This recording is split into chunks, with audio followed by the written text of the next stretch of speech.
Good morning, friends, and welcome. Let's start with a prayer together.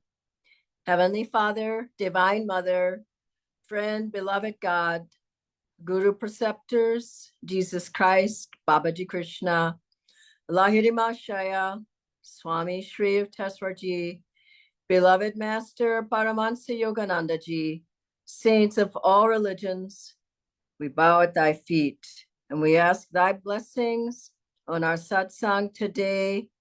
May we feel thy presence within our hearts, our minds, and souls. We are thine. Be thou eternally ours. Om Shanti Shanti. We'll start with the song and then a video clip of Swamiji on this topic of service is joy. Welcome again, everybody.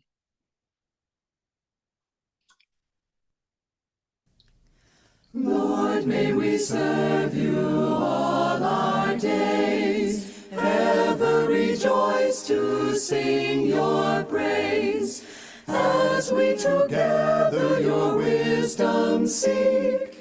Charge us with truth whene'er we speak.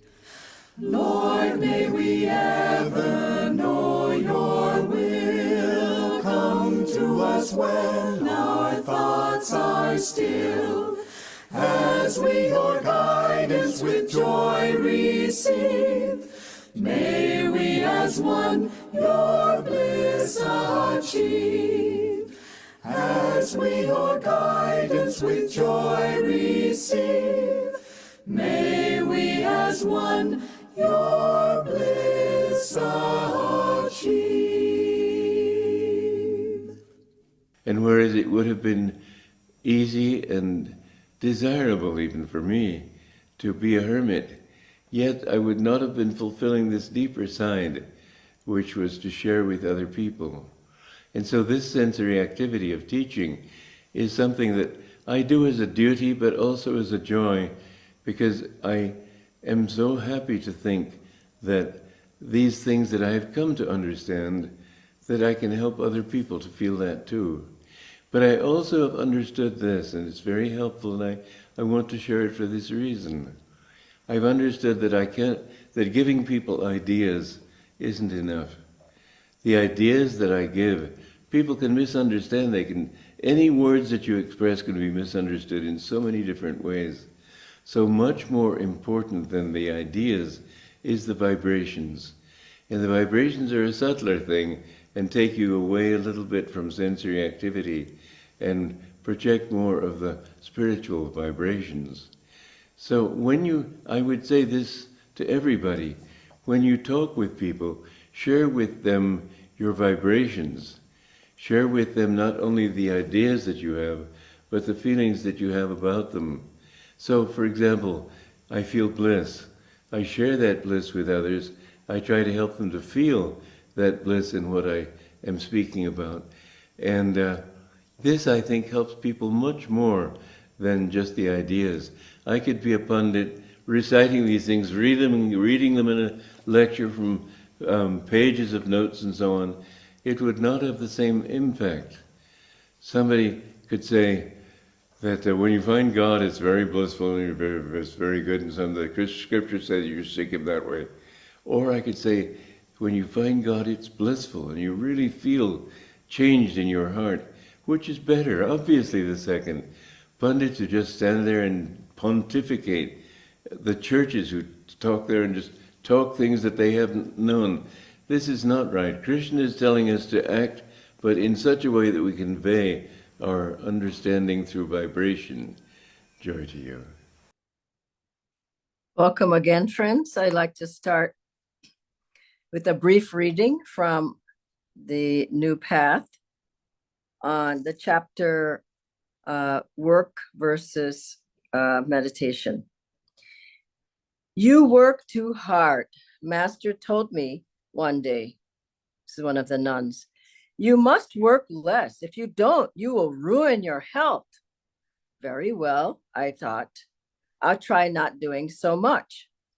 2 or 3 days later, to my surprise, Master gave me more work to do.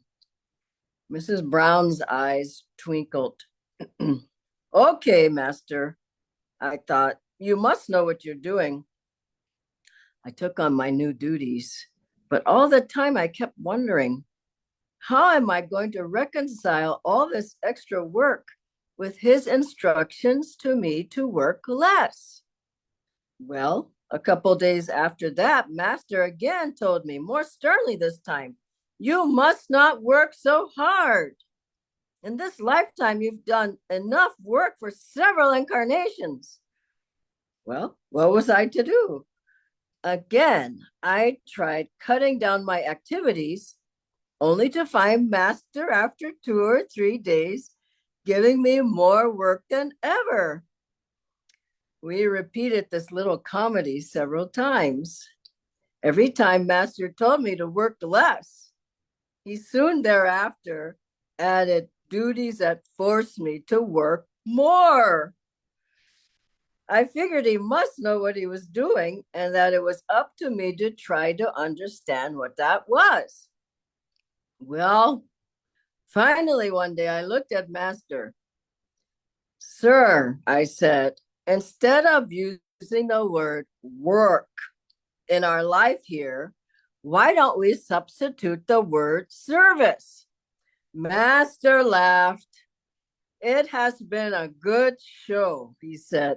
All your life, you've been thinking work, work, work. That very thought was exhausting you. But just see how differently you feel when you think of work as a divine service. When you act to please God, you can do twice as much and never feel tired. Mrs. Brown, whose frail body never seemed to run out of energy, no matter how much she did, laughed merrily.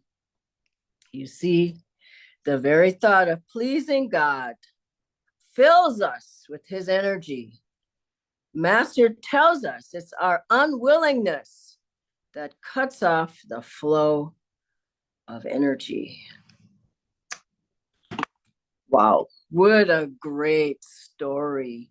And what a great principle. The greater the will, the greater the willingness, the greater you want to help, the more sincerity, the more energy you put out, the more desires, the more interested you are, the more you want to serve God and Guru, the more energy that flows through you, the more you can do, the more joy, the more you can help other people. I was thinking of our work in Brindaban and what a fantastic job they're doing there, serving over 3,000 widows, helping them, helping to uplift their consciousness, of course, providing whatever they need as well. I was thinking of the orphanage that the Mumbai Guru Bhai serve, helping them with education, with their schooling. After school, they teach them, help them with tutoring and all. What a beautiful service in all of the centers we have. Every center of Ananda, every meditation group, Ananda worldwide, they're all run by people who are offering seva. They're not saying, no, I'm doing it for me, I'm doing it for getting something. They're offering a seva. They're offering to the Guru, our publications department, of every part of Ananda, our finances, a legacy fund, the online community, the home study, the Kriya Sangha. Everything is run from people just wanting to serve, people doing seva. And seva is such an important part of our whole spiritual path. I remember when I first came to Ananda, I had read Autobiography of a Yogi, and I thought, everybody should be reading this. They should be doing what this man is saying. They should be following him. I was so enthusiastic. But then when I came to Ananda, I thought, well, it's about just meditation, and maybe somebody else will help them to find the teachings and all. And I realized, no, Master said, we all have to serve. Service helps your meditation. Meditation helps your service. And the channel is blessed by what flows through it. And to be in tune with me, you have to serve my work. It's not extra. It's not if I have extra time, if I want to. I know many people, most of you have another job where you go every day, but still people are serving. There were 70 volunteers in Gurgaon who were serving Jyotishan Deviji's program, and in Panchil, so many people, and Bangalore, and everywhere that we've gone, and Pune, so many people. I just want to serve my guru. What a great privilege. We don't realize, you can't assume it. Many people, places you go, you just can't serve at all. Just sit down and don't do anything.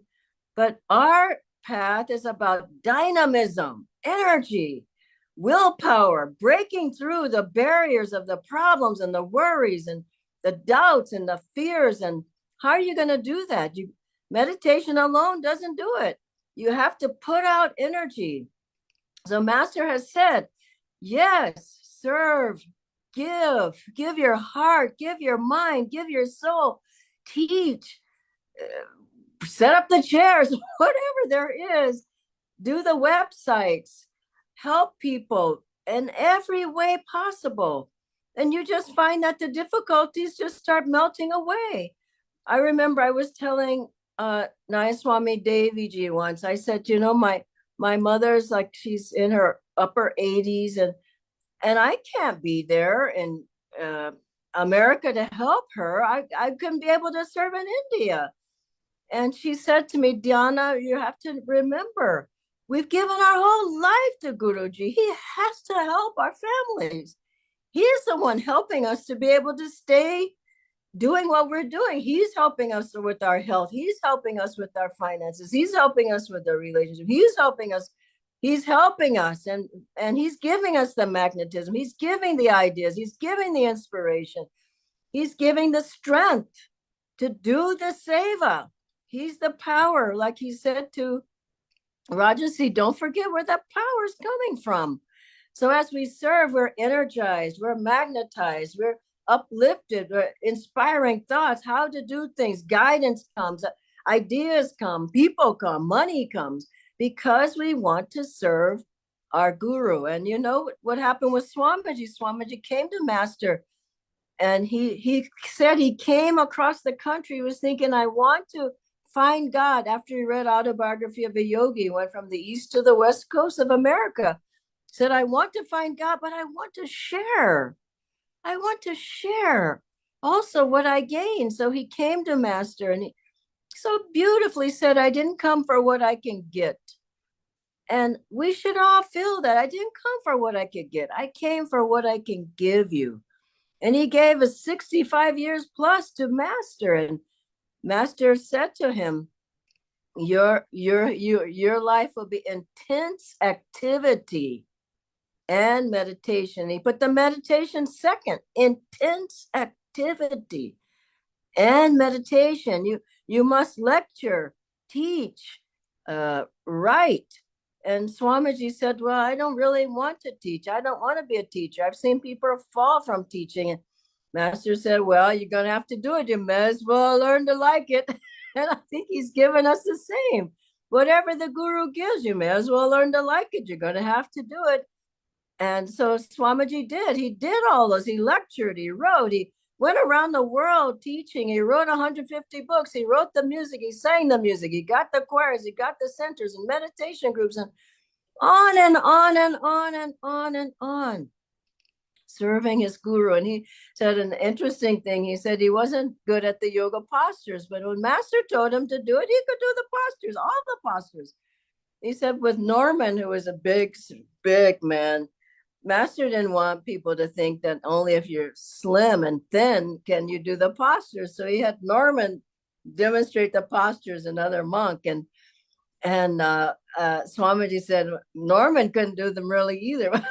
Every time Master would point, he was able to get into the pose. And that's what he's doing with us. He's saying, do this. And we said, no, I don't know. Can I do it? Isn't there somebody better? Well, look around. It's not.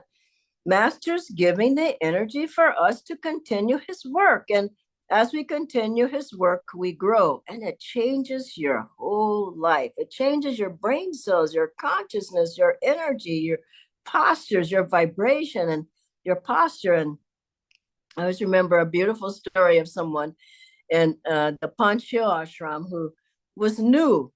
And this is what happens at Ananda. You come in the door, people say, would you like to help us? Like Jyotishji said, he knocked on Swamiji's door, didn't know him. This was way back. And he found out where he lived. He knocked on his door, and Swamiji said, I'm working on a project. Would you like to help me? And Jyotishji said yes. He said he didn't know it would be a project for his entire life. What's project? And this is what happens. You walk in the door and people ask you, can you help?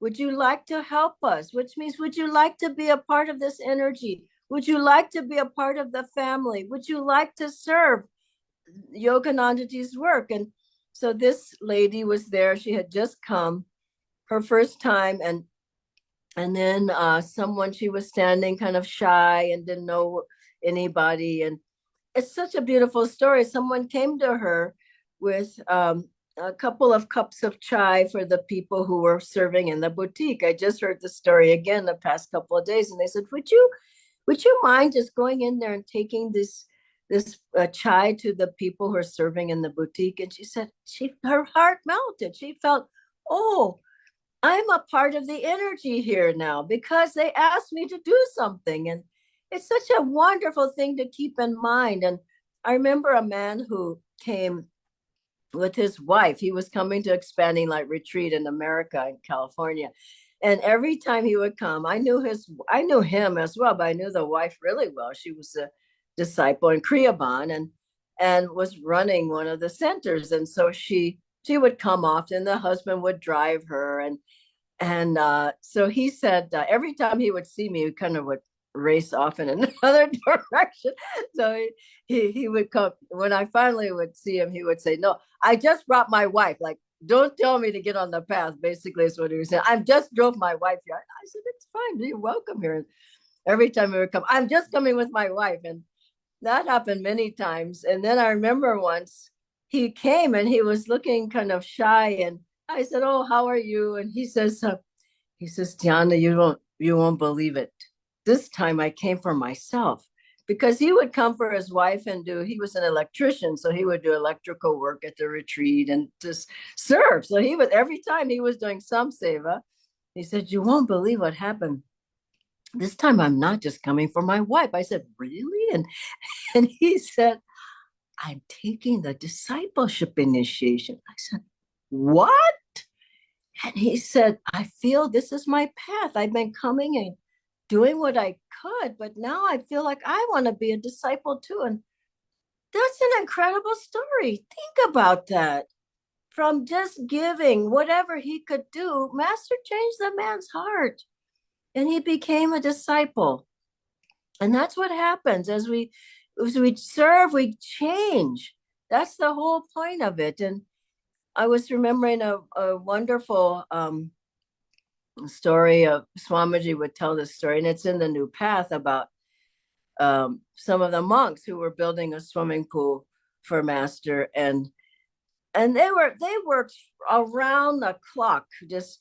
They were mixing cement, pouring cement, and when there was one man who was standing there, he did about an hour, and then he said, I didn't come here to pour cement. Like, well, why did you come then? I mean, like, people say, I didn't come to move the chairs. Well, why did you come?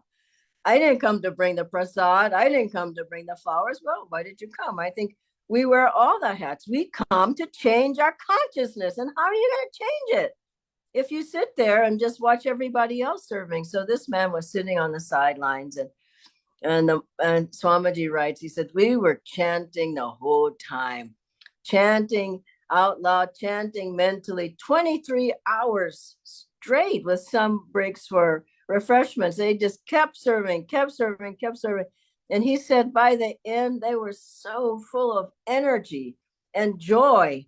Nobody was tired except for the man who sat the whole thing out. That's an amazing story. He was exhausted because he didn't put out any energy.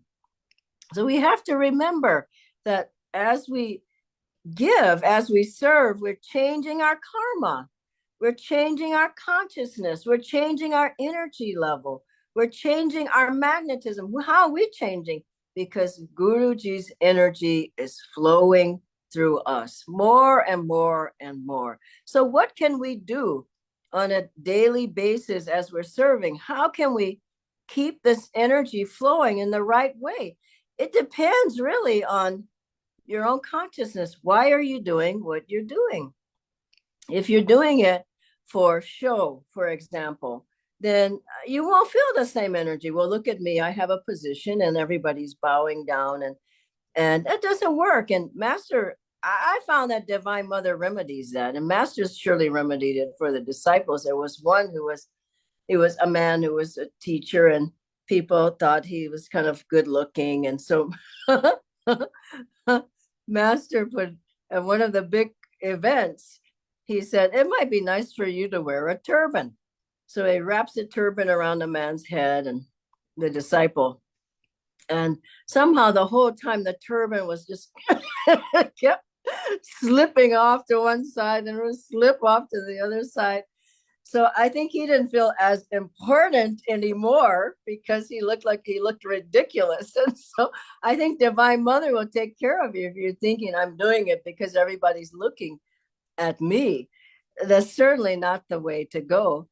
But as you do it for God, like Master said, a man came and he came to one of the Sunday services, Sunday satsang, and somehow he told Master he had put $100. Maybe he didn't tell him. He told someone in those days, $100 was quite a lot of money. He says, I put $100 in the collection basket.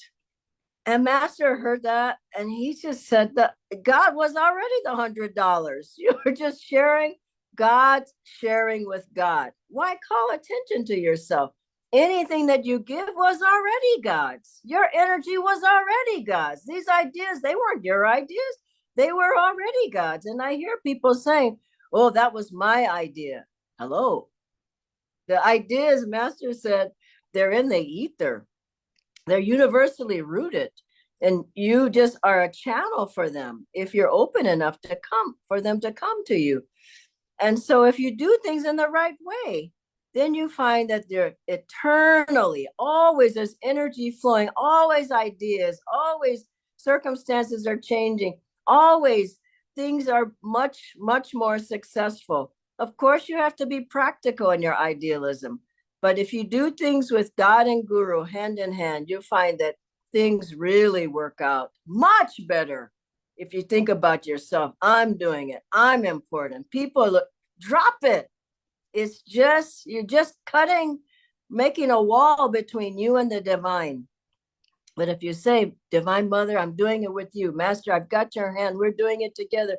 We're giving the talk.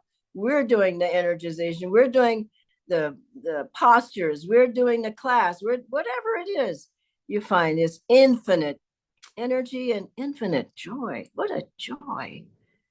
Think what your life would be if you had no way to serve. Well, your life would be completely dried up and boring. No energy, just doing it just because you have to do it. So what can we do in our daily life to bring this energy? Well, first, when you do anything, like before our meetings, we pray. Before the class, we pray. Divine Mother, I'm with you. I'm doing it with you. I want your thoughts. Bless this moment.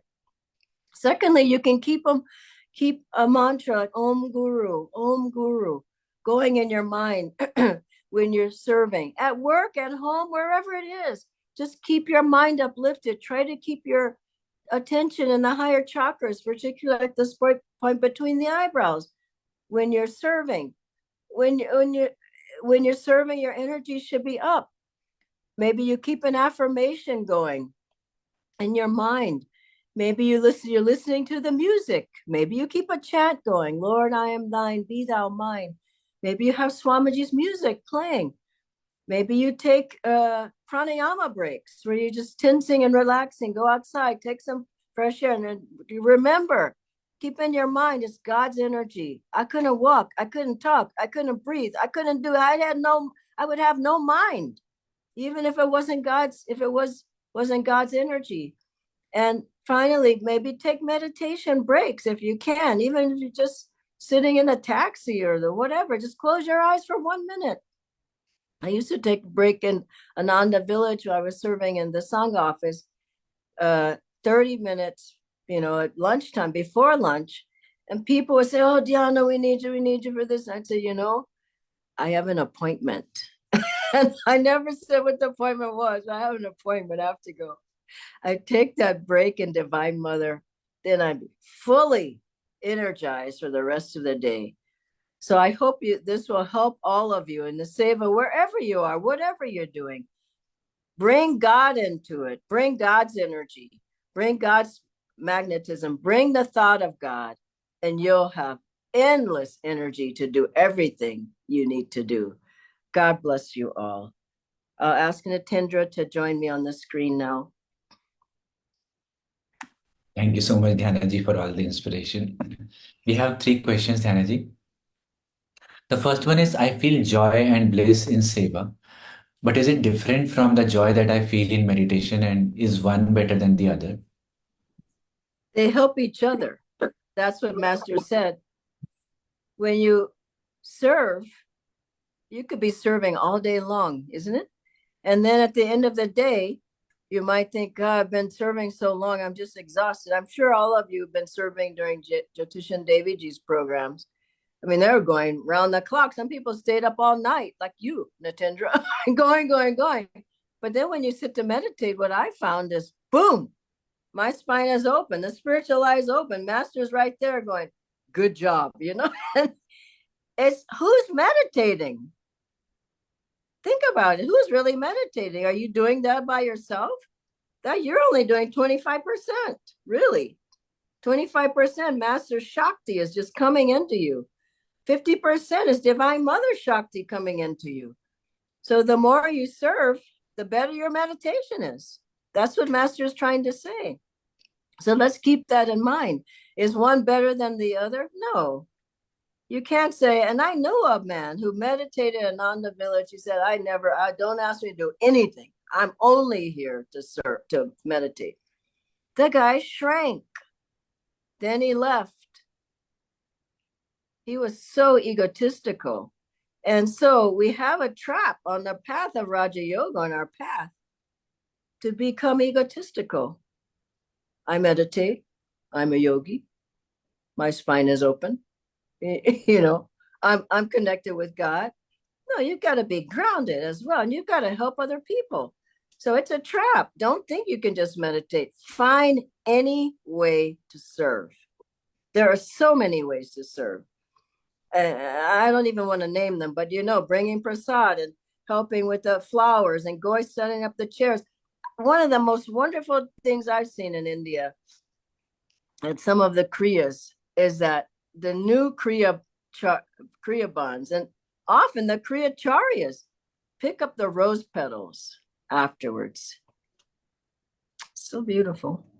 Instead of, no, I'm going home now, get somebody else with the broom, It's like, why not? It's such a joyful time and you have so much energy. You don't want to leave that room, isn't it so? So find ways to serve. There's always something to do. And you'll be much happier, much more, let me use this word, balanced. You get imbalanced just sitting all day. You're not meditating all day unless you're a great yogi. And so I think we need the balance.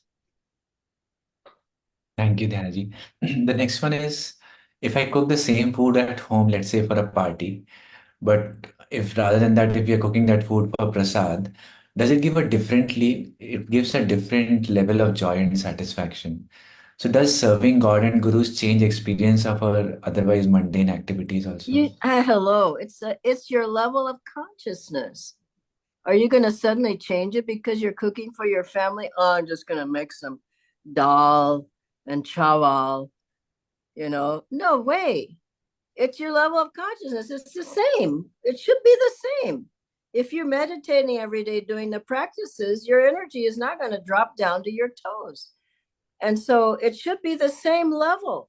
I'm happily cooking. I know some of the best food I've ever eaten was from Nayaswami Devi. There's so much bliss in that food. So sweet. Because she cooks with love. And I remember someone had made this dessert for Swamiji once, years back, decades back. Swamiji went and took it from the fridge. He took one taste and he said, "Who's made this? It was made by a saint." He could taste the love, the vibration. So in anything you do, it's not just the cooking, but you're giving a class, give everything you've got. Don't hold back. I'm going to say everything because, and whatever it is, and you're going there to fix up the altars. I've seen the most beautiful altars in the world, at Ananda worldwide, anywhere. The most beautiful love altars from people with so much heart that you see God there. Why do you make an altar? You want to see God there. It's not just put the flowers and light the candles, It's like God is there. Isn't it so? So put your whole heart into it. Ask God to do it through you. And you will find that things are different. Don't go at a lower level. Keep your consciousness high and put your whole being into it. I feel like sometimes I'm just about to burst out of my body. I'm just so much energy and joy. And I know a lot of you are like that. Don't hold back. Enthusiasm is important on the path. How are you going to break that wall between you and Divine Mother? Now you're getting training to break the wall with your energy and your love and your enthusiasm. So you can't be dull-minded. Yeah, I guess God is there. He'll open the door at some point, I guess. No, it doesn't work. Okay, so then? One last one, Dhanaji, you did touch upon it. So if I've been on the path for more than 10 years, then do I still need to serve or should I focus mostly on my inward meditation? You need to serve. Just until you go into samadhi, you need to serve. And I think even afterwards, you need to serve. Look at Lahiri Mahashaya. Surely he didn't need to serve. But Babaji, once he gave him Kriya, he said, go back. Go to your responsibilities. Go back to your wife, your children, and go back and be an example. Even if you feel you don't need it, you need to be an example for other people, isn't it? That you need to be an example of service is joy. No? The yogi serves with joy. Now, why? Because joy is flowing in your spine the whole day long. You can't help but serve with joy. But if you go there, a long face, a heavy head, heavy posture, you're not an example of the teachings.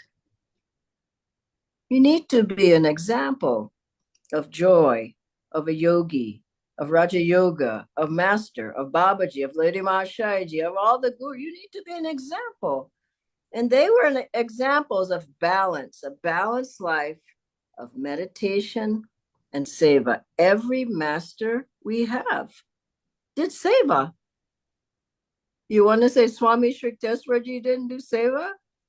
Babaji didn't do seva, Lady Mahashayaji. You want to say they didn't do seva? They didn't have to do seva. If it weren't for them, we wouldn't be here. If it weren't for Swamiji, we wouldn't be here. If it weren't for all these center leaders that we have, we wouldn't have any centers. If it wasn't for all the meditation group leaders, you wouldn't have a meditation group. So our time now is to think about how can I give back what Guruji has given to me. God bless you all. Thank you, Natendra. Bye-bye, everybody.